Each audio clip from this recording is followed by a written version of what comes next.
Indian പാർലമെന്റിൽ നിന്നും മുങ്ങി നടക്കുകയാണ് കേന്ദ്ര ആഭ്യന്തരമന്ത്രി അമിത്ഷാ.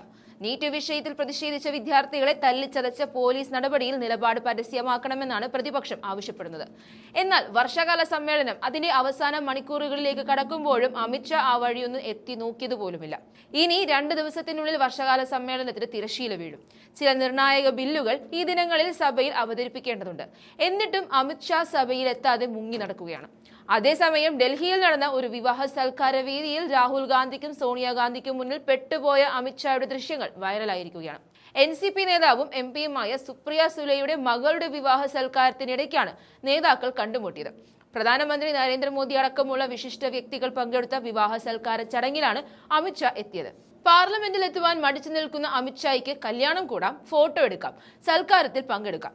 എന്നാൽ രാജ്യത്തെ ഒന്നാകെ പിടിച്ചുകുലുക്കിയ നീറ്റ് പരീക്ഷാ ക്രമക്കേടിൽ മറുപടി പറയാൻ പാർലമെന്റിലെത്താൻ മാത്രം അമിത്ഷായുടെ കാലുകൾ അനങ്ങിയില്ല. വിവാഹവേദിയിൽ സോണിയാഗാന്ധിക്കും രാഹുൽ ഗാന്ധിക്കും തൊട്ടരികിലൂടെ കടന്നുപോയ അമിത്ഷാ പക്ഷേ രണ്ടുപേർക്കും മുഖം കൊടുത്തില്ല. തങ്ങളുടെ MP-മാരോട് പാർലമെന്റിൽ 3 ദിവസം സന്നിഹിതരാകണമെന്നാവശ്യപ്പെട്ട് ഇന്ത്യ സഖ്യത്തിലെ സുപ്രധാന പാർട്ടികൾ വിപ്പ് നൽകിയിട്ടുണ്ട്.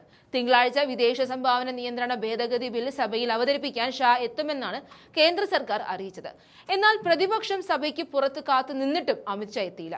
അമിത്ഷായുടെ സാന്നിധ്യത്തിൽ തന്നെ MP-മാരെ കൊണ്ട് എതിർക്കാനുള്ള വഴികളാണ് കോൺഗ്രസും മറ്റു പാർട്ടികളും തേടുന്നത്.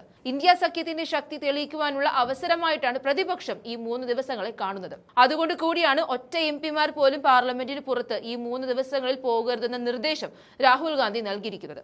ഓഗസ്റ്റ് 10, 11, 12 തീയതികളിൽ ലോക്സഭയിൽ ഹാജരാകാൻ നിർദ്ദേശിച്ച് കോൺഗ്രസ് വെള്ളിയാഴ്ച തന്നെ MP-മാർക്ക് 3 ലൈൻ വിപ്പ് നൽകിയിരുന്നു. മറ്റ് പ്രതിപക്ഷ പാർട്ടികളും വിപ്പ് നൽകിയിരുന്നു. പാർലമെന്റിന്റെ മൺസൂൺ സമ്മേളനം ഓഗസ്റ്റ് 13 അവസാനിക്കാനിരിക്കെ സമ്മേളനം നീട്ടാൻ ഇതുവരെ നിർദ്ദേശമൊന്നുമില്ലെന്ന് കേന്ദ്ര പാർലമെന്ററി കാര്യമന്ത്രി കിരൺ റിജിജു വ്യക്തമാക്കിയിട്ടുണ്ട്.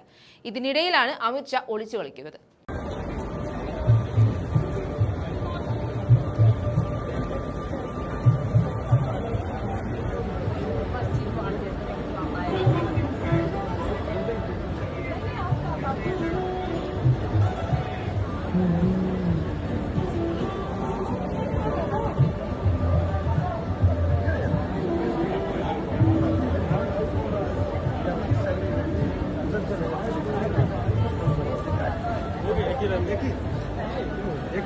इसको वापस रख देना गाड़ी में।